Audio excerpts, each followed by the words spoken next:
घर सबैलाई फर्कनुपर्छ, तर सबैलाई घर घर हुँदैन। सबै घर नै सम्झेर घर फर्कँदैनन् पनि। घर बनाउन गएकाहरू फर्कँदा कहिलेकाहीँ घर नै नभएको पनि हुनसक्छ। सायद घरको अर्थ धेरै छ। डर अनि चिन्ताले मलाई गर्लामै खाएको थियो। परीक्षा सकेको खुसी सबै छायामा पर्यो। दिदीको ढाडमा डोकोभित्र जरुवाको पानीले भरिएको घैँटो पछि म लखर लखर शिर निहुराएर हिँडेँ। घैँटोबाट छचल्किराखेको पानी जस्तै मभित्र डर छचल्किराखेको थियो। फेरि डर र गरिबी पर्यायवाची शब्द हुन्।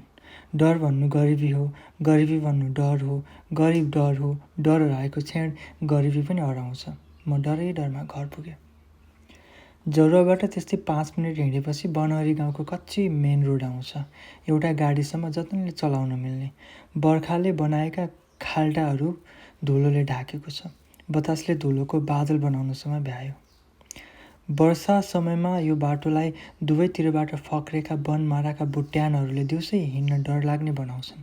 तर चैत्र महिना सुक्खा उजाड छ सबै। बाटोको छेउछाउमा खरले छाएका घरहरू कहीँ कतै देख्न सकिन्छ। त्यस्तै 3 मिनट दक्षिणतिर हिँडेपछि दायाँतिर जाने बाटो आउँछ। बाटो पनि के भन्नु, आरामले हिँड्न मिल्ने गरी बनाएको बारीको आलीभन्दा बेस होला। बर्खाको समयमा त 2 खुट्टा 2 हातले हिँड्नुपर्छ। त्यसलाई पनि के आरामदायी भन्नु र खै। तर गरिबको लागि के हात के खुट्टा, के सुख के दुःख, बस श्वास छ, जीवन छ।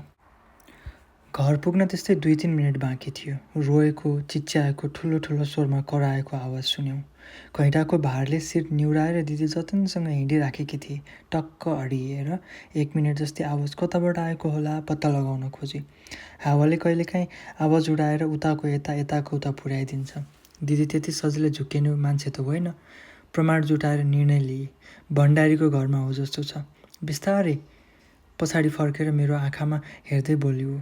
सायद घैँटाको भारीले गरुङ्गो भएछ क्यारे। लामो श्वास लिँदै फर्किएकी थिए। सिसाको सामान एक ठाउँबाट अर्को ठाउँमा सारे जसरी बिस्तारै फेरि टाउको फर्काएर हिँड्न थाले। म पछि लागेँ।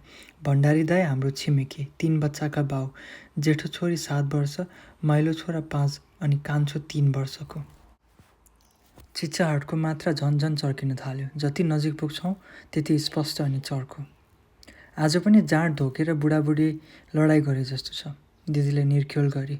बिचरा दुधे बालकको अत्याचार। केही नाबालक बच्चाहरू रोइराखेको गुहार मागिराखेको जस्तो आवाज सुनिन थालेको थियो। म चुपचाप छु। जति चिच्याहाटको नजिक पुग्छु म भित्र डरको मात्रा हराउँदै गयो। मलाई लाग्यो दुखी मान्छेले आफूभन्दा अझ दुखी मान्छे भेट्यो भने उसले आफ्नो दुःख हराएको महसुस गर्छ।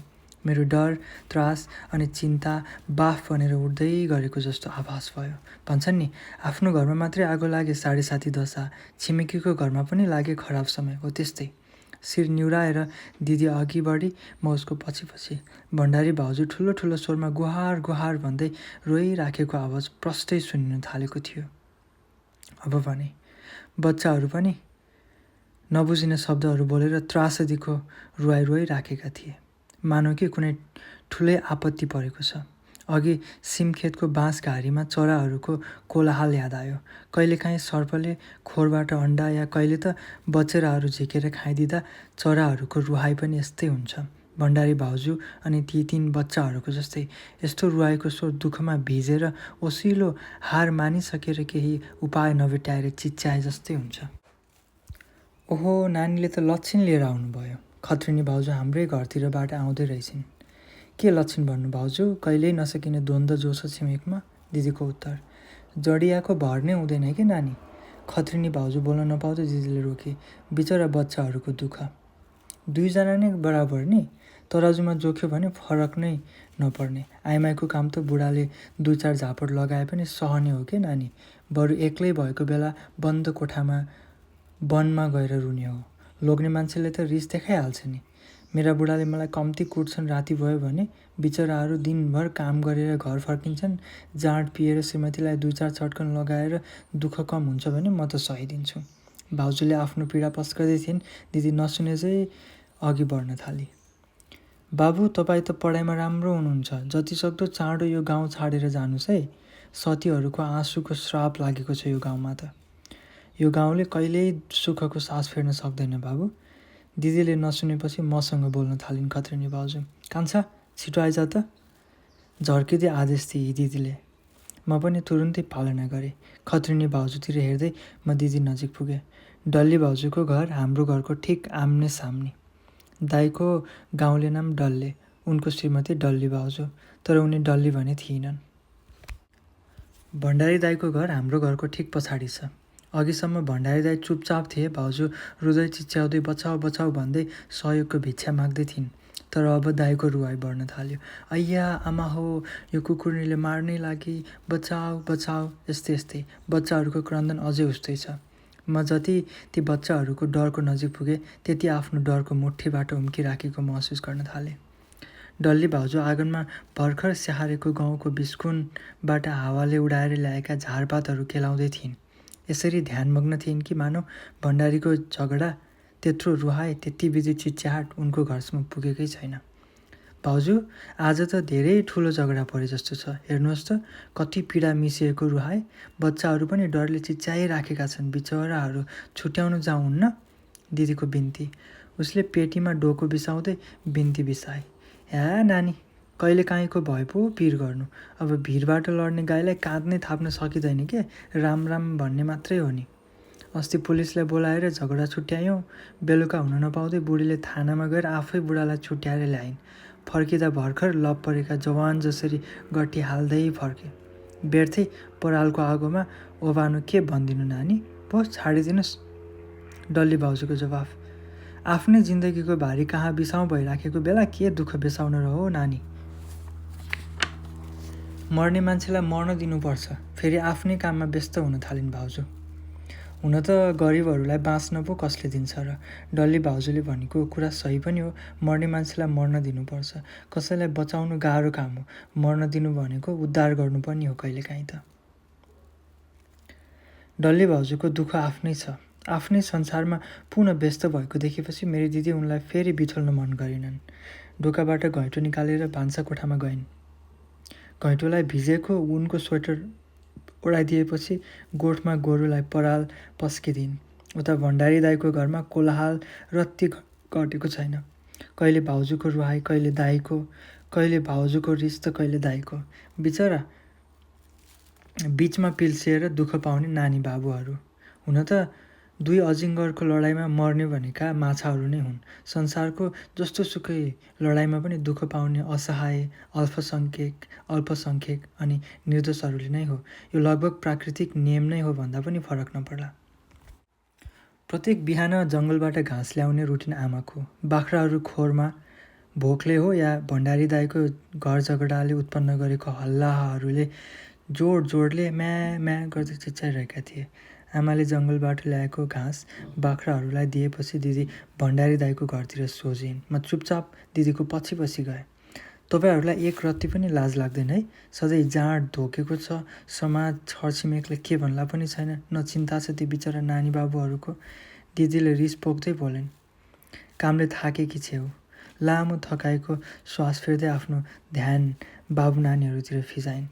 अघिसम्म त्रासको रोदनमा भिजेका उनीहरू राहत मान्दै दौडेर दिदीको नजिकै आउनसम्म भ्याए। आँसु सुकेर उनीहरूको गाला फुस्रा भइसकेका थिए। आँगनमा उत्तानो परेर लडेका दाईलाई दुई खुट्टाले च्यापेर उनकै पेटमा बस्दै भाउजूले मुखमा कुट्दै थिइन्। दुवैजनाको मुखबाट रगत बगिरहेको थियो। दाईको कमिजको छातीतिरको भाग त लगभग रगतले भिजिसकेको पनि थियो। हावाले धुलो पातपतिङ्गरहरू उडाएर उनीहरूको दायाँ बायाँ थुपारेको छ। दिदी र मलाई देखेपछि भण्डारी दिदी ठुलो ठुलो स्वरमा रुन थालिन्, आँसु बगाउँदै। हेर्नु न नानी, यो कुलङ्गारले त मेरो जिन्दगी नै बर्बाद गरिदियो। दिदीलाई हेर्दै भाउजूले दुःख पोख्न थालिन्। उनको आँसुका धाराहरू नाक मुखबाट बगिरहेको रगतसँग मिसिन थाल्यो। उनले दिदीको उपस्थितिमा सान्त्वना पाइन् क्यार। उनको रुहाई झन्झन बढ्यो। यही मौका छोपेर दाई पन्जाबाट उम्किनसम्म भ्याए। भाउजूसँगै नानी बाबुहरू पनि दुःखको रुवाई रुन थाले। दिदीको काखमा बसेको बाबु अब शान्त छ। सायद उसलाई काखको भाषा मात्र आउँछ। दिदीको काखमा शान्ति छ। ओहो नानी, सन्चै छौ? अज्ञात भाइको एक्जाम कस्तो भयो नि? भण्डारी दाई मुखमा बनावटी हाँसो ल्याएर बोल्न थाले। सायद यो लाजको थियो। लाजले मिसिएको हाँसो हाँस्दै प्रश्न सोधे। हामीहरूले सुने पनि नसुने चाहिँ गऱ्यौँ। दाई घरभित्र पसेर रगतले भिजेको कमिज बदलेर बाहिर निस्के। के गर्नु अज्ञात भाइ? गरिबले पसिना बगाउन नपाएपछि यही रगत र आँसु मात्रै त बगाउनु पर्दो रहेछ। फेरि यो कुरा नबुझ्ने श्रीमती पायो भने नरक खोज्न मर्नै नपर्ने रहेछ। भण्डारी दाई हाम्रै घरको आँगन हुँदै कतै गए।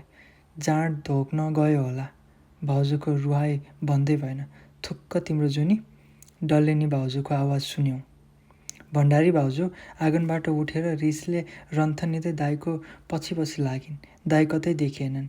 डल्लेनी भाउजू आँगनको बिस्कुन नाङ्लोले केलाउँदै थैलामा राख्दै थिइन्। उनकै आँगनको डिलमा भण्डारी भाउजू अडिएर बोल्न थालिन्। अर्काको बुढालाई थुक्ने तेरो मुखमा त किरै परोस्, उनको श्राप। धारे हात लगाएर डल्लेनी भाउजूतिर थुकिन् उनले। थुकमा आँसु, रगत, दुःख, माया, रिस सबै मिसिएको थियो। डल्लेनी भाउजू भरिएको थैलो ढाडमा बोकेर घरभित्र पसिन्। भण्डारी भाउजू दिदीको काखमा चुप लागेर बसेको कान्छो छोरालाई खोज्दै फेरि आफ्नै घरतिर फर्किन्।